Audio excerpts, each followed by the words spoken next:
મારું નામ છે રાજલ ગઢવી અને તમે જોઈ રહ્યા છો કચ્છ ભાવિ। રાપર ન્યાય કોર્ટ પાસે આવેલ ડૉક્ટર બાબા સાહેબ આંબેડકરની પ્રતિમાનું ફરી અપમાન। પ્રતિમાની ગ્રીલ તૂટેલ જોવા મળતા તાત્કાલિક સમાજના યુવાઓ સાથે રાપર નગરપાલિકાના પ્રમુખ અને ચીફ ઓફિસર સાહેબ પાસે જઈ રૂબરૂમાં રજૂઆત કરી કે આગામી 1 અઠવાડિયામાં આ પ્રતિમાને દેના બેંક ચોક ખાતે ટ્રાન્સફર કરવા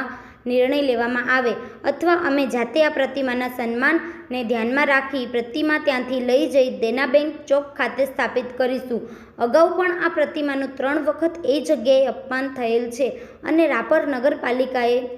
આ બાબતે સતત રજૂઆતો કર્યા છતાં કોઈ ધ્યાન ના આપતા વારે ઘડીએ પ્રતિમાનું અપમાન થાય છે, જેથી હવે અપમાન સહન કરવામાં નહીં આવે અને જો પાલિકા કોઈ યોગ્ય નિર્ણય નહીં લે તો અમે પોતે પ્રતિમાને દેના બેંક ચોક ખાતે સ્થાપિત કરીશું એવું આખરી નામું આપ્યું।